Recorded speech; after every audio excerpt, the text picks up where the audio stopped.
Good evening, everybody, and welcome to the Land Sports Show tonight, Tuesday edition.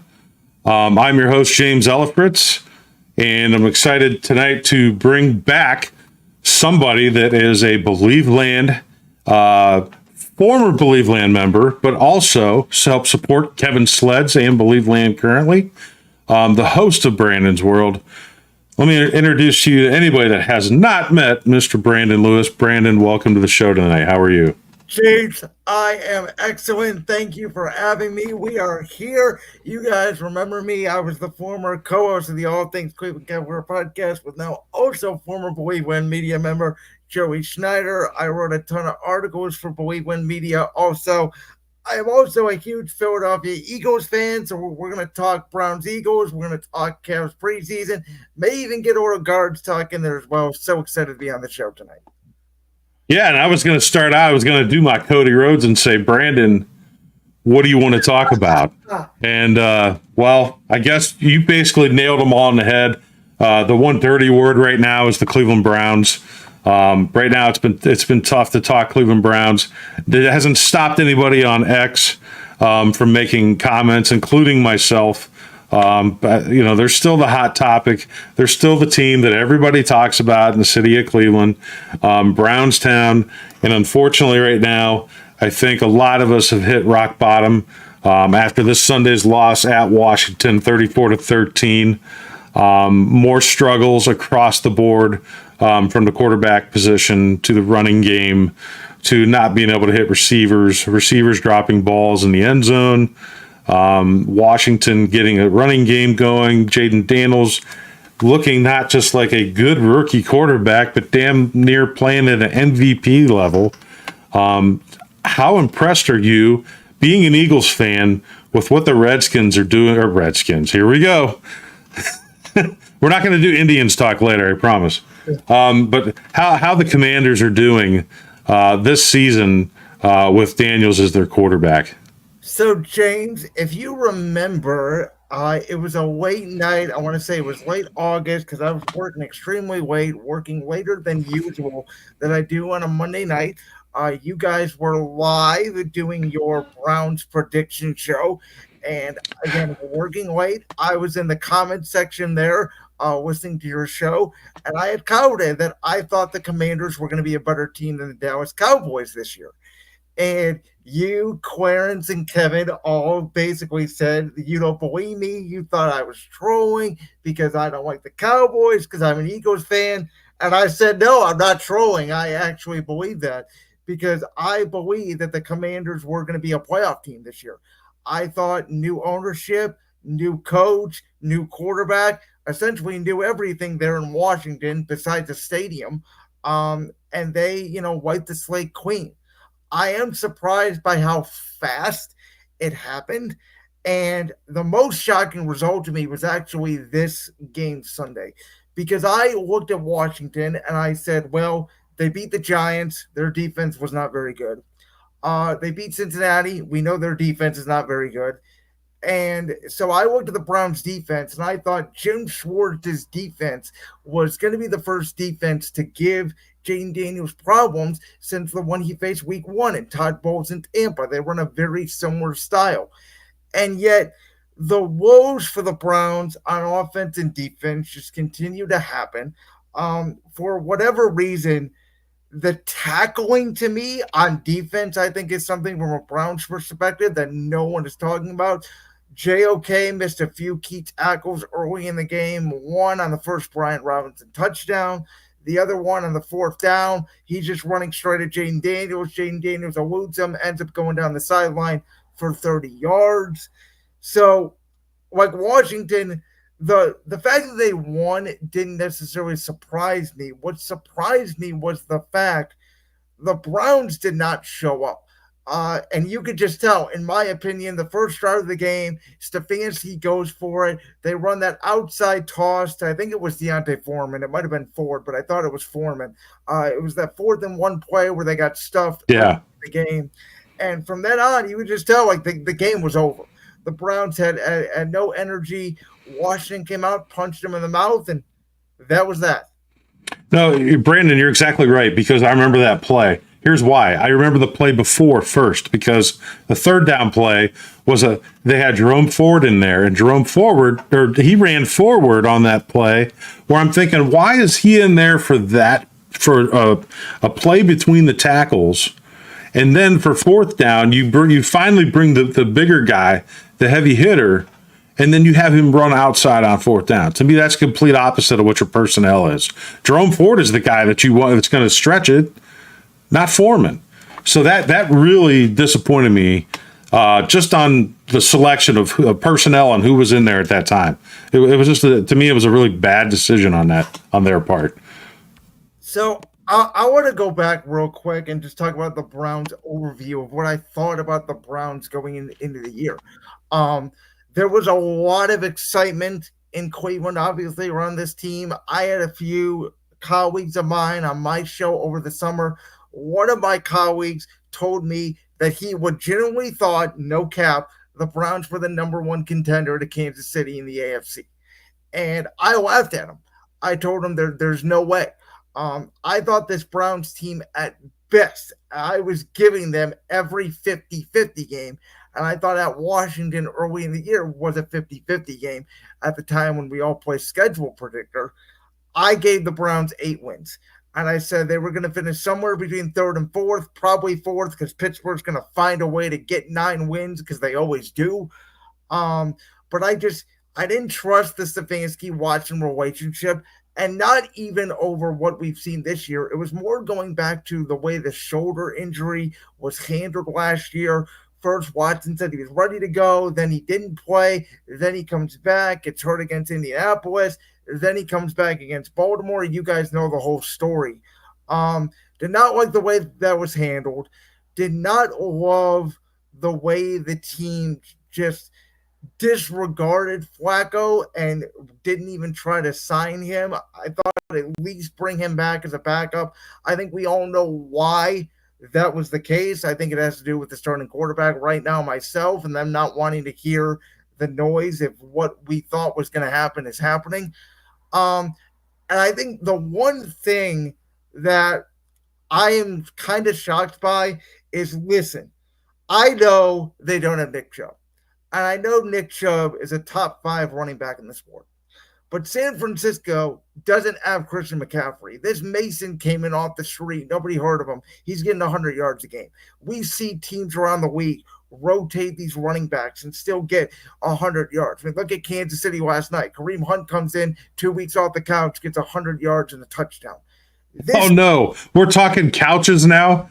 We're talking about guys. Here we go. And in Cleveland, you know how we love to talk about our couches and Flacco's couch and Tim Couch.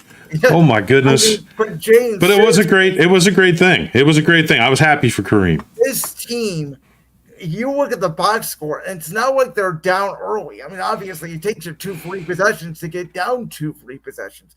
They don't even try to run the ball.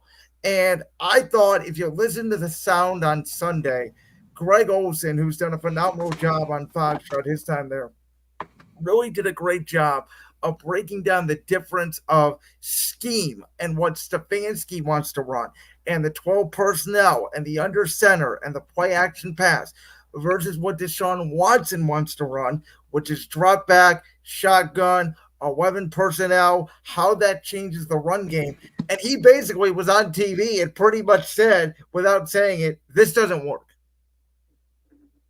Yeah. I mean, that the possession of all possessions under Kevin Stefanski's stint as Cleveland Browns head coach was the turnover inside the 5 and the Browns unable to score other than having to go for a field goal because of the botched. I mean, that the timeout that was had to be. Well, first of all, we didn't score on the first play. Yeah, but can I say something? Going back. Yeah, absolutely. I understand that obviously they called 2 timeouts on the goal line. That's bad. I'm not, defending anything of it. But I don't think, and I could be wrong on this, maybe I just read it wrong, they didn't have to kick the field goal. They called a timeout. They still could have went for it, even though they had 12 men on the field. They could have called a timeout, got back in the huddle, ran another play. It looks like everybody was just so rattled they decided to take points because they already wasted 2 timeouts. What's a field goal going to do in that situation? You're not losing yards. It's still a 3-possession game. So I didn't even like them taking the field goal. I would have called another play and went for it. That's just me. I mean, it was like Deshaun Watson had Hopkins in his fantasy league or something. Like, I couldn't believe when, he was walking off the field, and just for Stefanski, that was actually blowing up. For as composed as he normally is, the disgust that we saw on his face of what's been going on with this team every week with penalties, and it's just and I'm just going to say this because I feel like you guys addressed it a little bit on your show last week, but nobody has really talked about it. The end of the Vegas game, when it's 4th down and the clock is running and they still have all 3 timeouts. There's over a minute at this point. And the broadcaster is saying, what do they do? Why are they trying to get him to jump off sides 4 or 5 times? Now you have to call timeout and go for it because you don't have the opportunity now if you kick the field goal to get the ball back because you're under 40 seconds of time. That, I think, was such an underrated aspect of that game that, again, I think Kevin Stefanski's done a good job. I've written a lot about Stefanski for Believe One Media when I was writing articles for the site, but that bothered me, and I feel like it hasn't been talked about. I don't know if that was on Watson. I don't know if it was on Stefanski. That bothered me with the end of that game, the clock management against Vegas, because they either could have, A, ran the field goal unit out there, kicked the field goal, still have all 3 timeouts, kick it deep and try to get a stop, or B, you could call a timeout and go for it, and you would still have 2 timeouts and still have a chance to get the ball back. They didn't have to waste all that clock. They just look so out of sync. What was really telling, more so I think this week than any. And I know, Derek, you said the Browns look like toast. I happen to like toast, and right now I'd rather have toast over the Browns, even without butter if I had to. So yeah, the Browns are definitely lower on the tier than toast right now. I think Browns fans are toast. I think because we've just had enough from what we've saw week to week. I know that you want to talk about toast. The receivers, Brandon, you saw the body language out there. Jerry Jeudy dropping that ball in the end zone, but also some of these routes that are being ran, Watson just does not have the timing of anticipating throwing to a spot to when a guy's going to be there and be open. Just before we came on here, it was the red zone series that we just talked about where they had to call, the 2 timeouts to kick the field goal. I was watching, I don't know if you're aware of Brian Baldner. He worked. Yes, I did. And I just watched that myself. Yes. He broke it down where, we're all blaming the offensive line, and the offensive line's been a turnstile. Nobody's denying that. But on this specific play, Watson has all the time in the world to throw. He has a clean pocket, clear sight lines. They're running a basic mesh concept, which you learn by playing Madden 98. You could go all the way back there. Who was on the cover back then? I can't remember. John Madden himself. So anyway, you have 2 mesh routes. It's man concept. You get the pick. The guy's wide open from the football. You're not looking at any other route on the field. The other 2 routes are dummy routes to draw the safeties away from your actual target. And I think it was Cooper who was wide. It was, yeah. In the end zone. Oh. And Watson's just staring at him. No, actually, Cooper went inside and Jeudy went outside. Yeah, Jeudy was the one wide open. So Jeudy was the one wide open. Yeah. Regardless. Why? I mean, there's nobody 5 yards. There's nobody 5 yards. And so, again, it's not. The anticipation's not there. It's just he cannot throw to that spot. It's like has mental lock back there. And like you said, the offensive line gave him time. The offensive line has definitely had its struggles. There's no doubt there. However, Watson being in the pocket and not getting rid of the football has been the second part of that. So he's not doing anything to help his offensive line. And think about it, complementary football, right? The running game helps support the quarterback. The tight end's supposed to be your best friend, as your release valve. Sometimes your running backs out of the backfield checking off. But your receivers, the receivers have been open from time to time. And he is just not. I'm telling you right now, and I'm going to go back to it. I've heard one of our Believe Land media members kind of make comments too. Hey, let's not talk about Flacco anymore. But it's hard not to, and it's so disappointing to know that we had a quarterback that could run an offense that already existed before these changes that came with bringing in Dorsey. We had it there, Brandon. We really did as Browns fans. We saw what a pro quarterback looked like, standing strong in the pocket and ripping back and making throws. Now, did he have his issues with interceptions? Yes, he did. And I think if you would bring, here's what happened to me Sunday. I was trying to play catch up on the game. I was recording it on YouTube TV, and I get to the point with where they were bringing Jameis in at garbage time. I was like, cool, I at least want to watch him play a series. I know it's garbage time. Of course, my TV starts buffering up.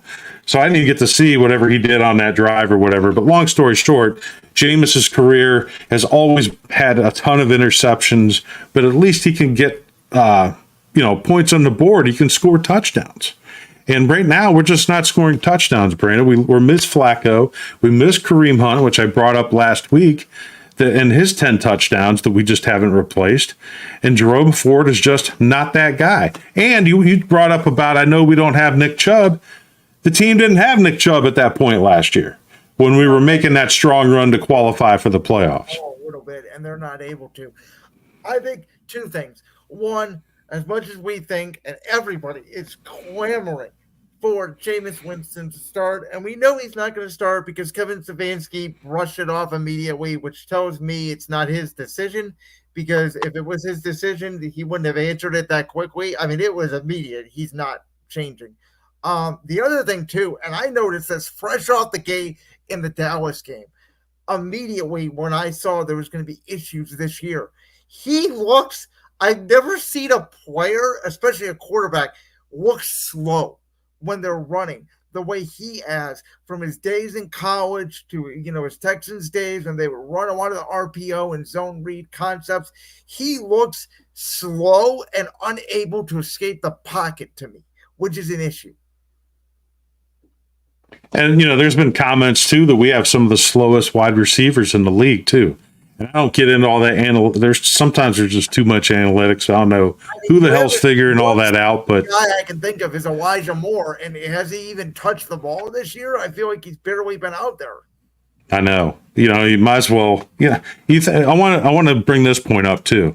If you think about what we have on offense, key guys, right? Key positions. Deshaun Watson, the Texans didn't want him. Amari Cooper, the Raiders didn't want him. The Cowboys didn't want him. Jerry Jeudy, the Broncos didn't want him. Elijah Moore, the Jets didn't want him. Our hometown, or I should say homegrown guys, Njoku plays well. Proud to have him on the team. Pro Bowl tight end. Getting Nick Chubb back, even if he's 92% of what Nick Chubb was, having him back, that's one of our key guys. But we have a lot of guys on this team that somehow our front office bringing them in. And Cooper has proven himself. 2 back-to-back 1,000-yard receiving years. Fantastic. First Brown to ever do it. Ton of credit. Total pro. So I'm thankful to have Amari Cooper. But the other guys, it's just, why does our front office think that we need to bring in guys that aren't successful necessarily in other places, and then we're going to turn them around? Like they're just going to magically start playing better because now they're in a Browns uniform. And like Jerry Jeudy, to me, Brandon, I cannot believe that we gave him the contract extension that we did, unproven, when there was already heat from him coming from the Broncos. And he was never even their number one wide receiver, and barely maybe their number 2. Well, And part of this, and again, I hate to bring it up, part of it's on the general manager, right? Andrew Berry. I mean, name one wide receiver he's drafted that stand out. I can't tell you. Right. As he had 2 or 3. I realize drafting's a crapshoot, and every GM and every team goes up and down the draft. Some years you have good years, some years you have bad years. And yes, the Browns are handcuffed because of this Watson trade, but that's where you look at teams like the Rams, Seattle at the start and the end of the Pete Carroll era. These teams made their living on getting production out of day 3, fourth for the 7th round, and undrafted guys. They really do make up 2/3 of your football team. And the Browns just are not getting any production and any depth, which is why you're seeing one offensive lineman goes down. The whole offensive line's in shambles. If, God forbid, if Amari Cooper goes down, who does this offense have to throw to outside of Njoku? Right. And at this point, as good as Cooper is, and I know he struggled with drops this year, and then the entire team, I think we still lead the league in drops. To me, it doesn't matter if he's out there or not anymore, because, I mean, I'd love to have him out there, obviously, but I want him playing at top level. But it seems like when your quarterback can't hit guys, what do we do? I just, here's the thing. I think it's no different than like with Aaron Rodgers when he was in Green Bay. He can help elevate and make receivers, right? Don't get me wrong. He doesn't have to teach them how to catch a football and how to get open, but he's such a good enough quarterback. He can hit them in the right spots so they can get a lot of yak and make those tough, tight throws in order for them to score maybe some deep corner end zone touchdowns over the shoulder. Watson's not going to do that. Now, the NFL is not Major League Baseball. The NFL has a salary cap. It's not based on market size. Everybody pretty much has the same amount of money. My team, the Philadelphia Eagles, are paying their quarterback. They're paying Saquon Barkley a lot of money. They're paying 2 wide receivers. They're paying 3 or 4 of the offensive linemen big money. And again, they still have all this talent around the quarterback. Now, their defense maybe a little bit weaker than the Browns talent-wise, but the excuse of, we're paying Watson all this money, we don't have the money. They have the most or second most, something like that, salary cap space in the league if they put Watson's entire contract in a signing bonus, which makes him now virtually uncuttable. Well, yeah. And I know you brought up the Eagles, and I think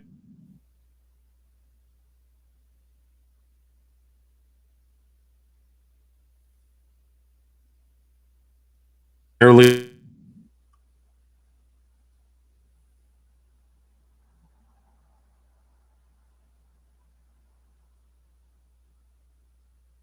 and we'll bring winning football back to Cleveland. Yes, but here's the thing with Kevin. He came as an offensive mind, and Brandon, if you can remember, Clarence and I just talked about this, but when Brian Billick was with the Minnesota Vikings, he was part of a high-powered offensive coordinator, kind of like what Stefanski was in Minnesota, gets a head coaching job, or Billick gets the one in Baltimore. Now Stefanski gets the Browns job. Point being, Brian Billick never even touched on how good his offense was in Minnesota ever, I think, when he was in Baltimore, because they had such a great defense. So many Hall of Famers on that side. It's almost similar for Stefanski now with Cleveland. He still has that great defense. Did we play well Sunday? No. But the talent is still there. The ability is still there. But with Stefanski being that offensive mind, here's my point. The only quarterback that they've even drafted since he's been head coach is DTR as a 5th rounder. And I would say that he's not as a 5th rounder, you're not expecting him to be your franchise quarterback. He looked good in spurts his rookie year. I heard Jason Lloyd talk about it this week where, yes, Jameis Winston, I think if Kevin doesn't feel like it was controlled to where who's the starting quarterback, where it feels like the call is coming from elsewhere, not from the head coach, that Jameis would probably get in there. But he made the comment that DTR, we need to get a look at him before the end of the year if this year is going to kind of be written off. And I agree with that. But with Kevin Stefanski, my point is How much is he at fault? What is he? What parts are he at fault for this collapse? Is it the Well, coaching changes? well, Is it him? gotta blame at least have it on him because he does call the plays. Again, some of it is on Watson for not making the reads, but some of it is on Stefanski too. I've never understood this about Stefanski. This is why I think he's a good head coach. I don't know if giving up the play calling will work because I didn't like Dorsey's play calling in Buffalo at all. You saw it; it was all Josh Allen hero ball. It's the reason why Buffalo went on a run after he was fired. But James, tell me this: why do the Browns start off every game first drive? Besides, obviously, the one last week against Washington, you can almost pencil it in. They're going to move the ball. They're probably going to get a field goal. They are very good on script, those 10, 15 plays. Once he gets off script and defense start adjusting and you start settling into the game, they can't move the ball. Yeah. I mean, that's definitely a fair statement. Definitely fair this year. Now, last year with Flacco at the helm, I would beg to differ. Where he came in to an offense that I don't know how familiar he was with it, and played very well right off the bat. So my Stefanski and his offense, how much of it is left? To be honest with you, I know he's calling plays, but how much is it? How much is left that represents who he was and what he brought when he first came to the franchise? Now that Dorsey's there, I don't. If I'm Kevin Stefanski and we're struggling, the last thing I want to do is give up control of play calling. I mean, do you agree or disagree with that? No, I disagree with you because I think you got to try something. If it's not the quarterback, even for a series, I'm not even saying for a whole game. Let Dorsey call a series and see how it goes. I mean, if they're, I talk about this all the time when it comes to play calling, coach, and all that. I compare it to like going to a restaurant, right? We can go to the same restaurant. We can go to whatever restaurant you name, Outback, Longhorn, Applebee's, McDonald's. I don't care. Every restaurant has the same menu. I could pick a burger. You could pick fish. You could pick chicken. So we could have the same play calls on a sheet. Stefanski may call something than Dorsey. Dorsey may call something different than Stefanski. It may work. It may not. I just think you have to try anything to get this offense going. For the life of me, Stefanski, this is what I've noticed this year too, where last year, and I used to make fun of this because like every first drive you could count on, there's the tight end screen, whether it was into Njoku or Harrison Bryant or another tight end. They're not even running the tight end screen this year.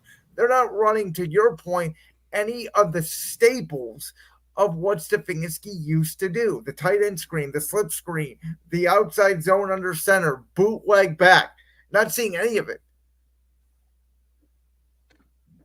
And, we can see the results of it. So I don't know with the play calling if it's going to be any better because of the inconsistent with the blocking, the offensive line, whether it's run blocking or pass blocking. There's nothing, there is no identity on the offense right now. Loss of Callahan was something I talked about before the season that was so underrated that only Cleveland market people would know. That was massive. And I knew the offensive line was going to take a step back. I didn't realize it was going to be this bad. Now, again, part of it is injuries, but I mean, it just also feels like they have no depth. And I'm sorry, DeJuan Jones, probably a nice guy. He's a massive human being, but he's not a right tackle in the NFL. I'm sorry, he's just not. He may be a guard, but he doesn't have the quickest feet in the world to play tackle. And Brandon, if we traded him to the Titans and he went to play for Callahan again, what would his production be like? I think it would take some time, but I'm guessing he'd be better. But I still don't know if quickness-wise he could be a tackle in the league. I think he could be a guard. It's what Jeff in Philadelphia has done with Mekhi Becton. Remember him? He was a left tackle with the Jets, really struggled. Now he's Philadelphia starting guard. And let's do that. Let's jump ahead. I know we've talked so much Browns. Let's talk about the matchup versus the Eagles. We were just talking about Kevin Stefanski, but tell us what in the world's going on in Philadelphia with all the heat that Nick Sirianni's getting. Okay, so personally, I think I like him. I'm a fan. Personally, I like Sirianni. I think he gets a lot of unfair heat. I will tell you, I don't know if you guys can see this, but I am going to grab this right here is a pencil because we had a guy last year by the name of Coach Pencil and Matt Patricia with a pencil yeah. on defense. And that was the start and the end of the Philadelphia Eagles last year. And this year, they bring in Kellen Moore, they bring in Vic Fangio, and week 1, they go into Brazil, they get a win against Green Bay. Week 2, they had Atlanta beat, and I don't blame Sirianni for the play call. Saquon Barkley's one of the best running backs in the league. I'm sorry, you catch that ball, it's an easy first down. He wins the game. They kick the field goal. Kirk Cousins drives on him. It is what it is. Obviously, they beat the Saints, and then the Tampa Bay game happened, and I told people the Eagles were going to get blown out by Tampa Bay. We don't match up well with Tampa Bay. Down in that heat, didn't have A.J. Brown, didn't have Devontae Smith, no Wayne Johnson in that game either. It was a bad matchup all the way around. They are going to get those guys back. I think the biggest difference between last year's Eagles team and this year's Eagles team is this team should be 3-1 at the very least. It's not even the interceptions. For whatever reason, Jalen Hurts is struggling with fumbles and his pocket awareness. And I don't know if that's coaching. I don't know if it's him not having confidence in the offensive line. Whatever it is, he is struggling in the pocket with blitzes.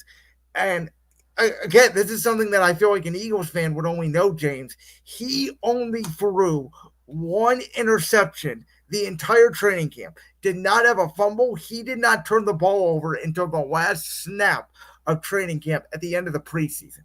So, again, we'll take that for what it's worth. Philly did not play their guys in the preseason either. Take that for what it's worth.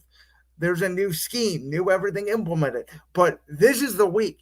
I mean, in Philly land, if you don't beat down the Browns, if this is even a close game, heads are going to roll because people in Philadelphia want to see a blowout, something they have not seen since week 4 of last season.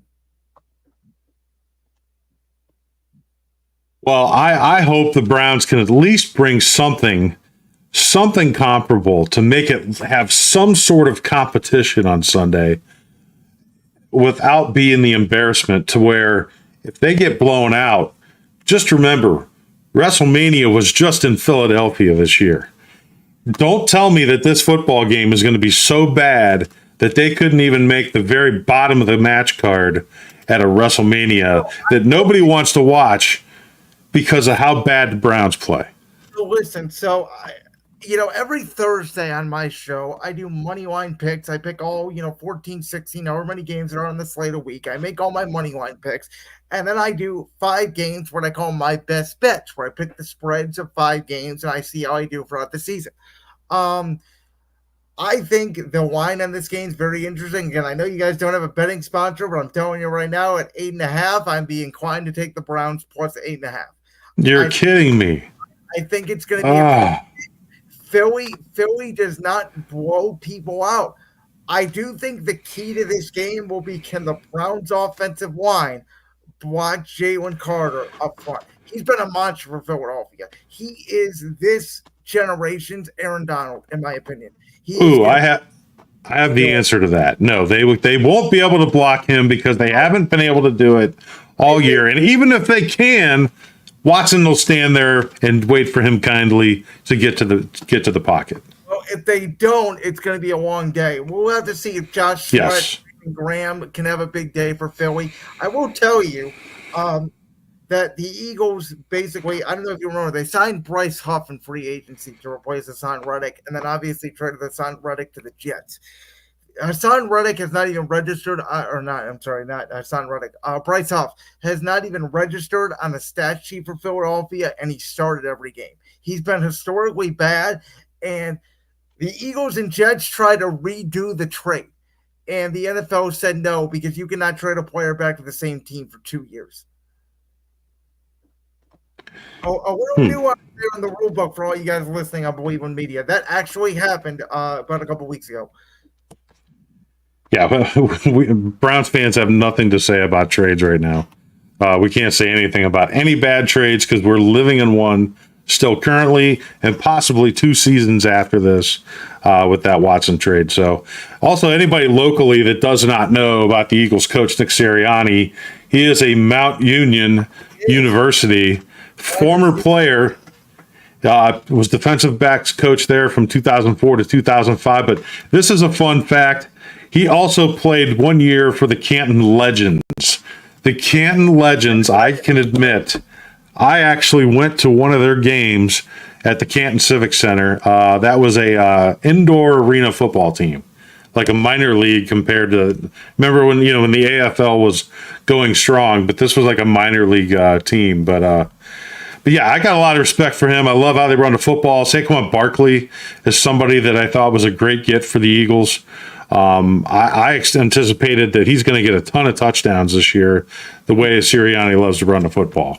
A lot of touches. A.J. Brown, Devontae Smith back. Wayne Johnson is more on the right side. So Philadelphia is getting healthy. And when you play Philadelphia, it's not 1st and 10. It's 1st and 8. So I do want to ask you this, Brandon. I am somebody as a Cleveland fan, Browns fans, Guardians, Indians, Cavs, root for the Monsters, rooted for the Lumberjacks back in the day. I go back to really falling in love with sports in the 1980s. The San Diego Chargers became my second favorite team because 4:00 games after Browns games, the Chargers were on TV a lot. I thought and still believe they had the best uniforms in the NFL. That became my team: the Dan Fouts, Kellen Winslow, Wes Chandler, Charlie Joyner, Chuck Muncie, James Brooks. There was a lot of they were fun to watch. A great offensive team. Point being, as a Cleveland fan back then, I learned to kind of have a plan B, right? Because my team, my Cleveland team, at somewhere during the season was going to fall short. How did you become an Eagles fan? Are they your actual primary team? They are my primary. Over Browns, over Guardians, over Cavs, over any team. I could be covered from head to toe in Birds gear if I really wanted to 365 days a year. Comes down to it. So football has always been my favorite sport. Fell in love with the game when I was real little. Before I went to college, I actually wanted to be a play-by-play NFL broadcaster, inspired by Al Michaels, Joe Buck, Jim Nance, and those guys. Got to college, got in the radio business at Kent State, fell in love with radio, but still had a huge passion for football. And it was 2005, so I was 5 or 6 years old at this point. The Eagles were in the NFC Championship game, taking on Michael Vick and the Atlanta Falcons. That was the year they lost to New England, that Super Bowl 39. That was the last team that went back-to-back Super Bowls. But my dad was just watching the TV in the living room, watching the game, and I came in and I saw those midnight green uniforms, and I saw Donovan McNabb running around making plays. I saw Brian Westbrook running the football. I saw Brian Dawkins, Weapon X, destroy people out there. And I said, that's my team. And so the Browns were obviously really bad at the time. But that is sort of how I fell in love with the Eagles and never looked back since. But Brandon, did you do the belt thing? Like when wasn't Freddie Mitchell on that team, one of their wide receivers, when he would do? No, I don't think I did. I was too young. Terrell Owens. That was the year they had T.O., yeah. But I remember vividly my first moment in Eagles was just seeing Donovan McNabb. And he had made a crazy scramble, threw a pass to, I think it was, a tight end at the time or something like that. And I just loved the way he played. And so that's how I fell in love with the Eagles. Again, I still support the Browns. I call myself a Browns observer. And, I think we all are right now. I root for the Browns. I am often overly critical of the Browns because again, maybe it sounds like a prick move, if you will, but I tell people I've won a Super Bowl. I know what it takes. I know what good football teams now look like. And what I saw 2 years ago, the Browns were a good football team. This year, not so much. I mean, you could say that again. It's been such a struggle this year to even. I'm to the point, Brandon, where I can't. Like I said, I was playing catch up this weekend. I don't know that I can sit every Sunday now from 1 to about 4:30 and take in a game and not do something else. Like I need to do something else productive in my day. He texted me at like 1:30 on Sunday and said, "I think I'm watching Family Feud or something else." He was like, "I can't take this." He was like, "Go Guards! I don't want to watch a game for the rest of the year. I'll see you in April at the draft. They're done." I'm not that gloom and doom, but we're getting close. Maybe we need to do that as Browns fans. So anybody watching right now, maybe we need to get out and all meet for a movie somewhere and tailgate before the movie and just go take that in at 1 o'clock somewhere. Hell, I don't even care what it is. Just go do something else to maybe to deflect that urge to want to watch the Browns, our favorite football team, but we know how it just absolutely drives us nuts every Sunday. And we pretty much know what we're going to expect right now, Brandon. It's not going to be good football. It's just not. The game that ended me was the Giants game. That was the most winnable game in their schedule. It knocked me out of Survivor, by the way. Thank you very much, Cleveland Browns. But the game, ask me this. There is a realistic, I'm not saying it's going to happen, obviously. I mean, they don't have a lock it in win that they're going to win this game the rest of the way. They have the hardest schedule. They could go 1-16. I'm not going to say they are. They're probably looking at like 6 or 7 wins right now. I'm just saying, if they lose a couple more games, you lose to Philly and you lose to Cincinnati, who they have historically done well against. But if they lose these next 2, look out. Everything's on the table. Stefanski, Barry, Watson. At that point, throw everything out the window. Well, I was able to see that Jets head coach Robert Saleh was fired today. So that was apparently he was set to fire Nathaniel Hackett. Told the owner that. The owner told Aaron, and Sal was gone. Yeah, heads are rolling early. I don't see Stefanski even through these struggles unless he does something behind the scenes. And says, you know what, I'm not doing this anymore. As far as running Deshaun out there as your starter all the time, I don't see him getting fired in season. And I'm surprised to be saying that after a Coach of the Year award, which to me is not, it's deserving for what they achieved last year. And I know he's a 2-time winner, but they, what's that got him, right? He has job security in the NFL means nothing. Doug Peterson won a Super Bowl 2 years later. He's out in Philadelphia. Yeah, fair point. Pissed off at the time, including me. I went on one of the biggest rants I ever went on in my life. I personally love Doug. Doug cannot do anything wrong. I hope he does get the hell out of Jacksonville because that's a mess. He don't deserve to be in that mess. Doug Peterson can have a statue in Philadelphia for all I care.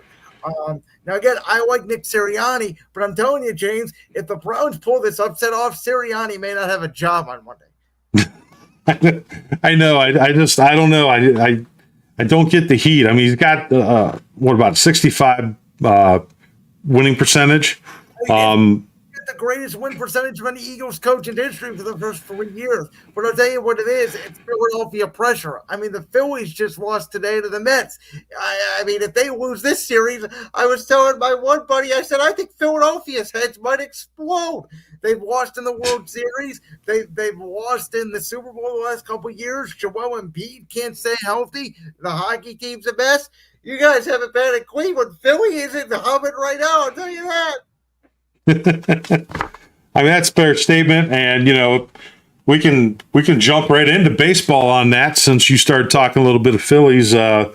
Cleveland Guardians Game 3 tomorrow in Detroit, 3:05 Eastern, which pisses me off obviously because I'll be at work. I am not a fan of these day game playoff games during the week. Way to get younger fans in, Manfred. Way to go. So I'm sure it's all about advertising dollars, splitting the games up. It's a bankroll. It's a way to make more money, but 6, 7, 8, and 9. Let's do 3, 5, and whatever it is.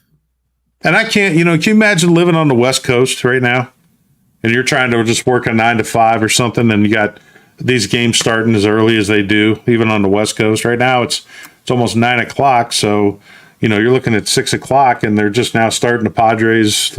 Look like Padre Dodger game. So I don't know. It's just I'm getting off topic because I get pissed about not being able to watch my favorite team in a very important playoff game when I have other responsibilities to do. Let's get back to the guards. I know they struggled in game 2 against Screwball. We talked about that last night with Derek. Of course, they're going to struggle. The guy's probably going to win the Cy Young. That was unfortunate to have him pitch so well, have our top pitcher, Emmanuel Clase, give up his first 3-run homer of his career in a bad spot. So I was hoping there was some kind of long shot that Clase could win the Cy Young as a reliever. It would be the first time since Eric Gagne won it for the Dodgers, I believe. And then the last one in the American League was Dennis Eckersley. That would have been a fun story to have. But right there on that main stage, it just didn't look good for Clase. So what do the guards need to do to go into game 3 tomorrow and just steal that home field back? James, I'm going to answer your question in a minute, but I want to address something from game 2 quickly. Sure. And I defended Stephen Vogt forever. I love the way he's managed this year. I thought he made his first mistake in the postseason last night when he brought in Clase with 2 outs in the 8th. My rule has always been, again, I'm not a manager, I don't know baseball, but it seems like to me, and they have been talking about on all these games, both networks have been talking about, when you see a pitcher more than once in the postseason, statistically, it's an advantage hitter. They've also talked about you never want to bring in a closer when there's runners on base or he has to go an extra inning when he hasn't had to.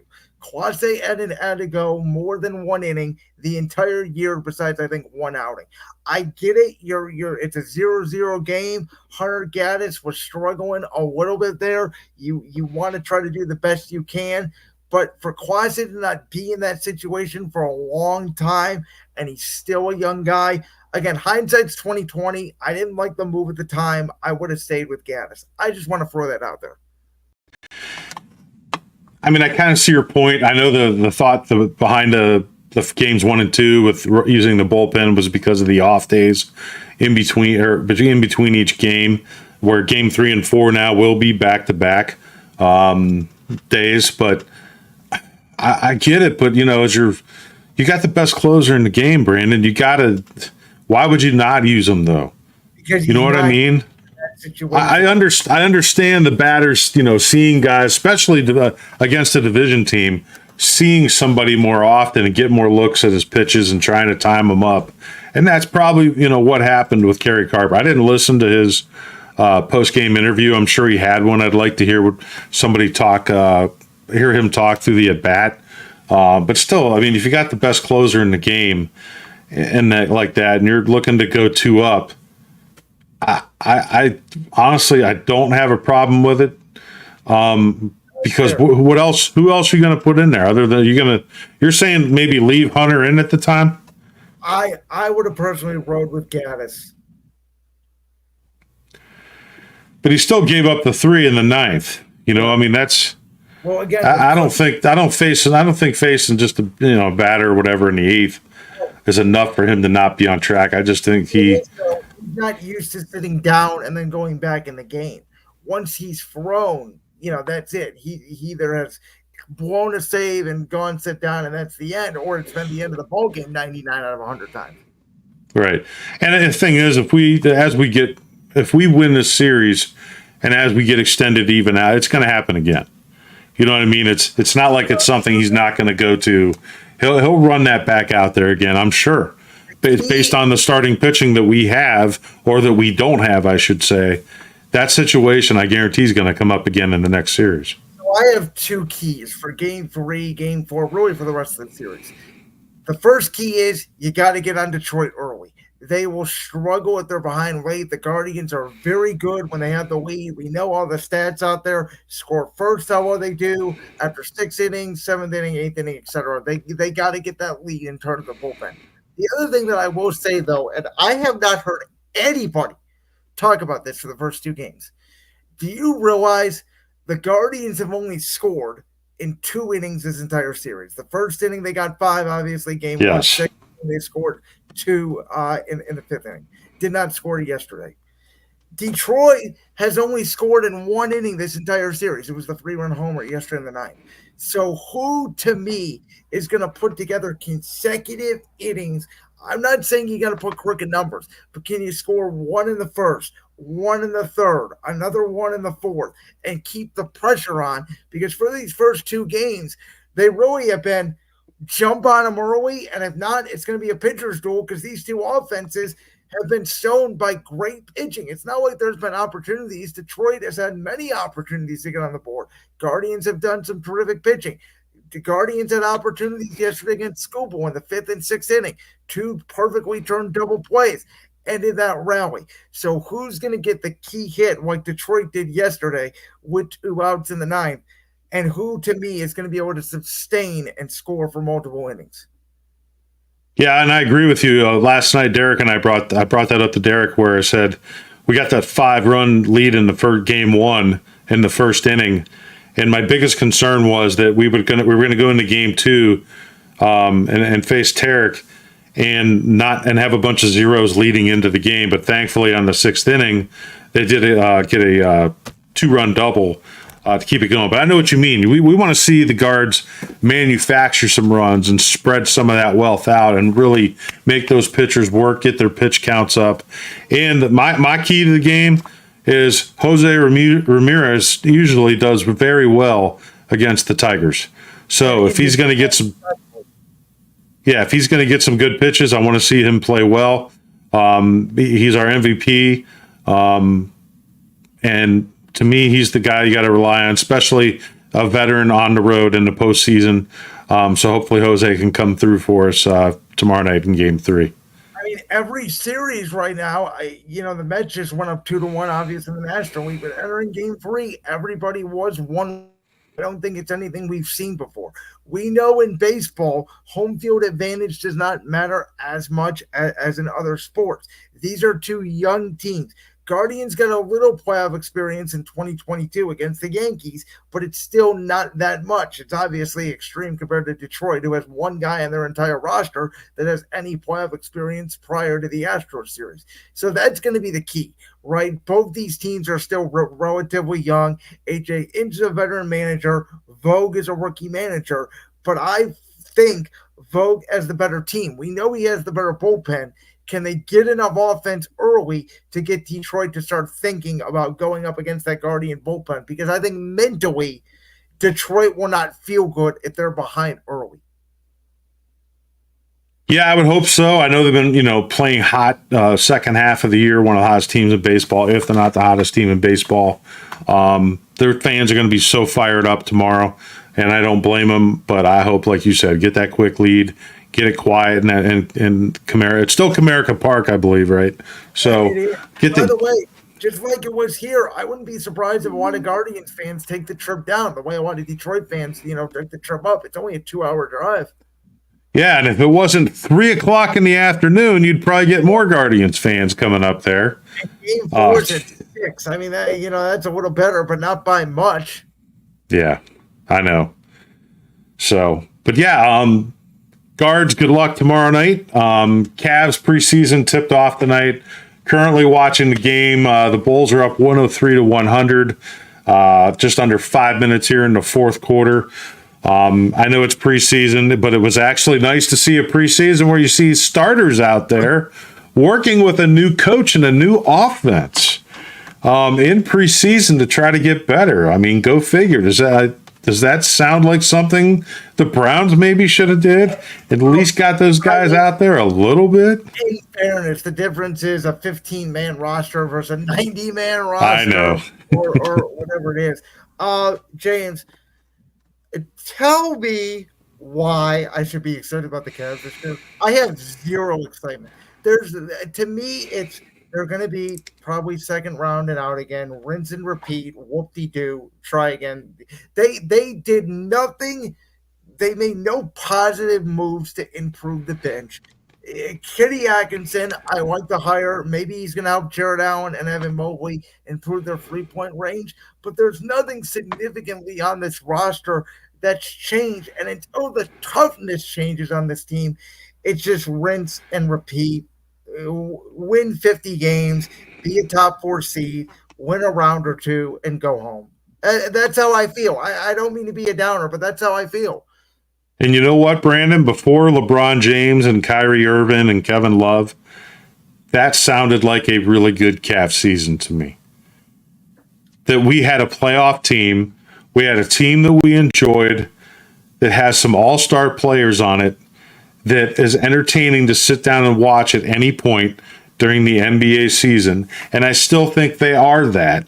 But yeah, I went into thinking that I was thankful just to get past Orlando, because I believe if we had to play Orlando again in the playoffs first round and when they pushed us to 7 with home court, I don't know, with another year under their belt, if we're going to be able to beat them.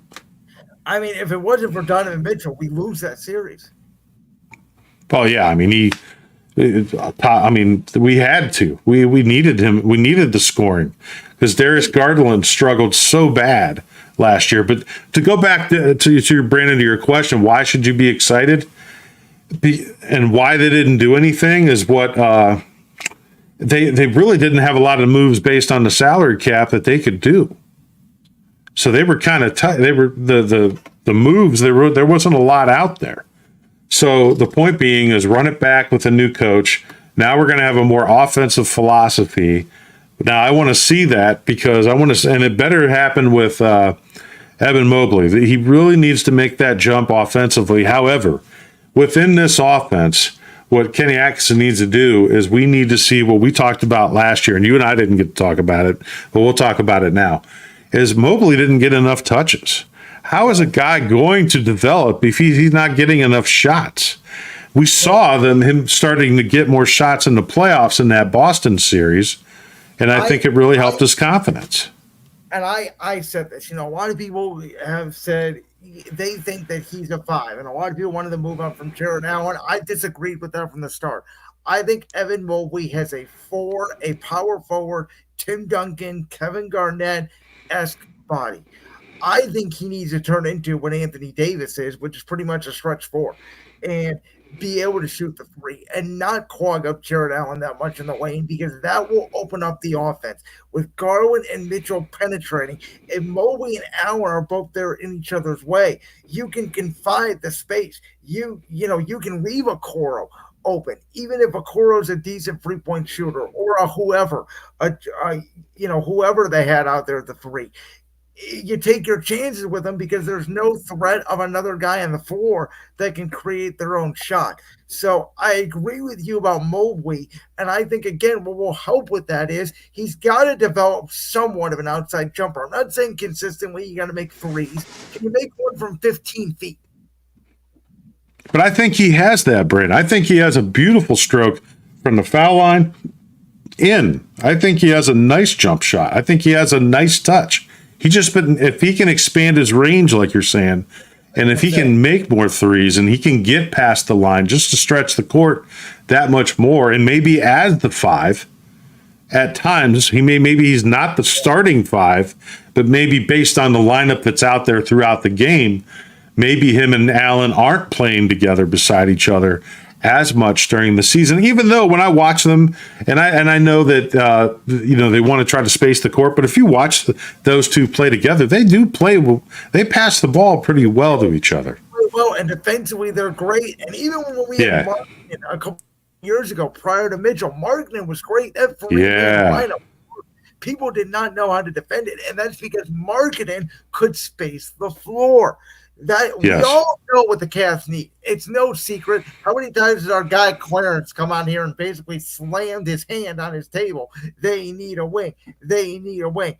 Well, as I've told you guys, and I get it, they don't want to do it.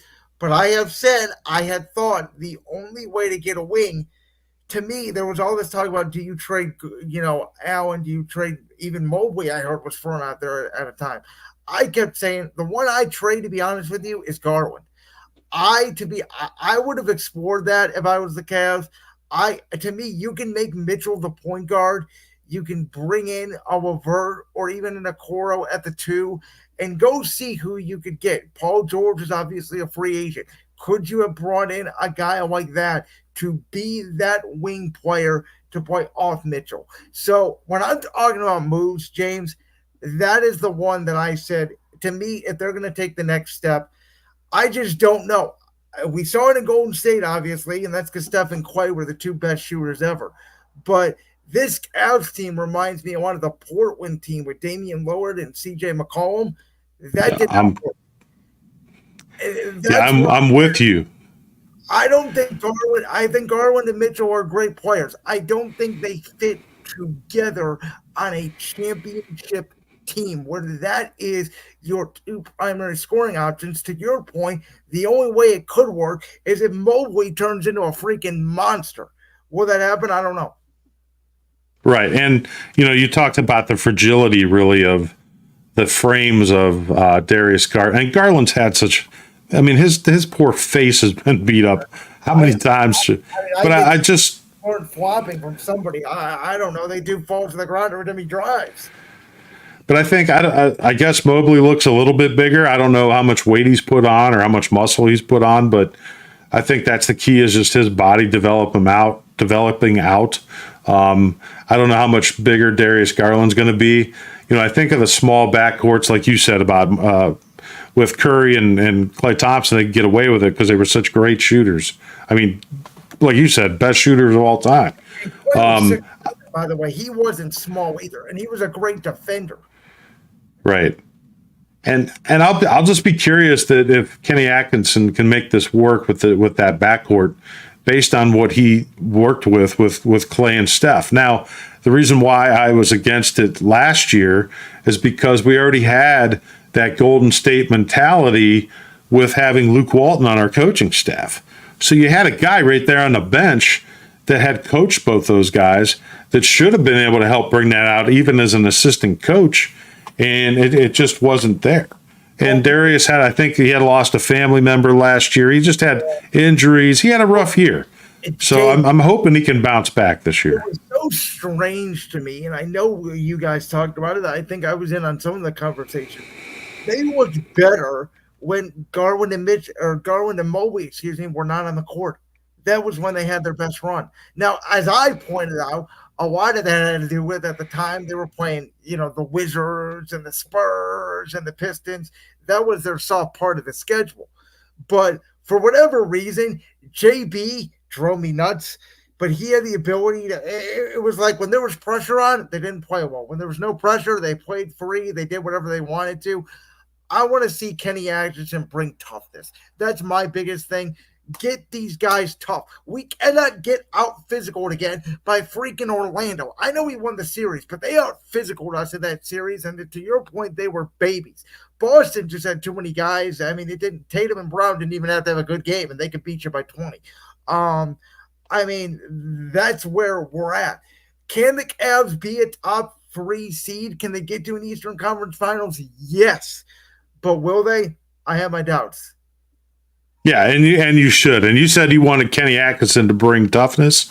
I want Kenny Atkinson in about however many years, when Victor Wembanyama becomes a free agent, to talk to his good old buddy on the French team, Victor, about how great it would be playing Cleveland. So yeah, let's note this. Make sure we pin that I brought up that Wembanyama will sign with the Cavs and his French coach Kenny Atkinson many years down the road on the Land Sports Show. So yeah, mark your calendars for about 7 years from now. You can pin this. I think by playoff time next year, Victor Wembanyama will be a top 10 player in the NBA. There, I said it. Oh, he's special. He is special. He's fun to watch. Good kid. And I'm excited for the NBA season, but I'm with you. If you want to, let's do it. Let's try this, Brandon. Let's just try to enjoy the regular season for what it's worth, even though that we believe that there's going to be potential roadblocks. Big Cat going to the Knicks doesn't help. Yeah, I mean, I try to enjoy it, but James, the NBA, it's like baseball. The NBA is way too long, and half these stars don't play in the regular season. When you watch a regular season basketball game and then you watch the first dribble of a playoff game, it's a different sport. Oh, yeah. 100%. Wait, you're not excited for the Cup? The NBA Cup? Oh, God, no. I don't even know what the hell that is. I know what it is. It's some soccer nonsense is what it is.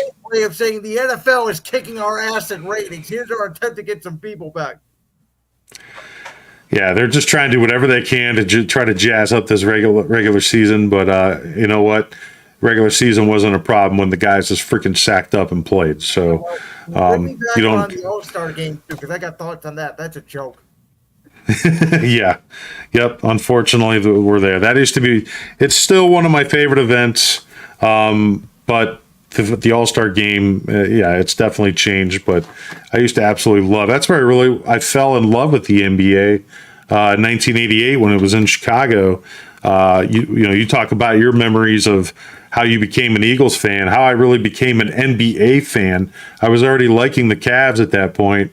But I love the NBA after the 88 All-Star weekend in Chicago. Dominique Wilkins, Michael Jordan, and the dunk contest. Larry Bird winning the three-point shootout. I remember recording it on my VCR. Special weekend, man. It was locked in. So many great players, and I fell in love with the NBA then, and I still love it now. Even though, like I said, I agree with you. I don't like things about the regular season, the guys just sitting out, this load management. But and that was back in the day when 50 points meant something. I mean, now I hear 50 points, I'm like, who cares? So doing it every other night. The scores are 120 to 110. Yeah. I mean, I tell people this. Again, we're going to watch the Cavs this year. We like to watch. We talk about it. That's our job. You don't really have to watch them because you know what you're going to get because April is really all that matters. Once you get to the playoffs, in an NBA series, more than baseball, more than anything, it's 7-game series every round. Your weaknesses get exposed, and the true greats come out in the postseason. So I'm going to hold it to you right now. Here's your preseason prediction for the Cavs. Do we get one more step farther? Do we get to at least the Eastern Conference Finals this year? You can't predict the injuries and stuff that, like what happened last year in the playoffs in the East. Crazy injuries. Frickin' Celtics kind of cakewalk through it. Nobody liked that but Celtics fans. Will the Cavs get lucky? They have to get better, and they have to get lucky to get to the Eastern Conference Finals. Can they do it?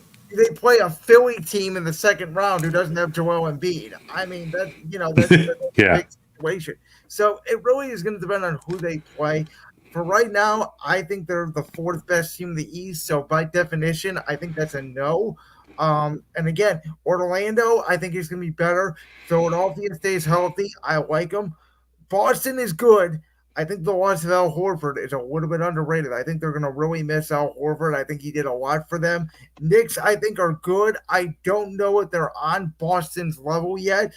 Probably right there with the Cavs and Philly and Orlando, I think, is somewhere in there. So it's a better competitive East. There's a chance, but for now, I'm going to say no. All right. So, I'll save my Cavs prediction for a little bit later, but I will say that we've talked during the offseason that this team could be anywhere from 4 to 6 in the East. Yeah, I think they could be 2 to 6. Yeah. It's going to be, and that's with, teams staying healthy, but we know how that goes. So, but yeah, I think tonight, let's wrap it up. Brandon, do you have anything that you want to plug while you got our audience? We got 61 live viewers right now. We appreciate you sticking with us tonight. We are over 1 hour, so I don't know if Kevin Sleds wants to pay overtime tonight for being past an hour. Kevin, we'll just Venmo the money, please. We appreciate that, so thank you. But yeah, do you have anything you want to plug? Sure. Follow me on that platform that Eli Musk calls X, also known as Twitter, at Brandon Lewis _7. Follow the YouTube channel as well at Brandon's World Podcast, BRANDONS World Podcast. Post episodes there every Tuesday, every Thursday, occasionally a special episode on a Friday if I have a guest or there's breaking news. Been a lot of special Friday shows as of late because there's so much going on in sports. I talk national sports and I talk local Cleveland sports as well. So thank you guys for having me. I always love Cleveland media. You guys will always be my home.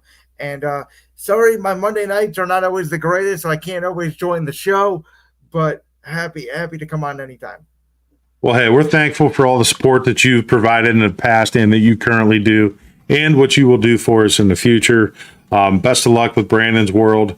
I was privileged to be on the show before and look forward for the next time for us to have a conversation. Looking forward to also everybody, all 63 viewers, please hit that subscribe button if you are watching on YouTube or follow us on any of our social media platform that's been at the banner at the bottom of our screen, from Facebook to X to YouTube to Twitch. We're out there. We're growing. Our group is doing a lot of great coverage with high school football. So follow the Believe Land Media reporters that are covering high school football here in Northeast Ohio. They're working hard every Friday and Saturday, also covering some college football with the MAC teams as well. So, but thank you everyone for joining us. Special thank you to Brandon coming on tonight. Great conversation. Good luck to your Eagles this Sunday, and good luck to the Guards tomorrow afternoon. Once again, 3:00, Game 3 in Detroit. Alex Cobb going for the Guardians, and I did not see who the Tigers pitcher is, but who gives a damn? Let's just go out and beat the Tigers. Go Guards. Good luck to the Cavs starting their preseason tonight, and hopefully they'll have a good season. But for all you viewers out there, thanks for joining us and good luck to you. Have a great rest of your week, and thank you for joining us tonight.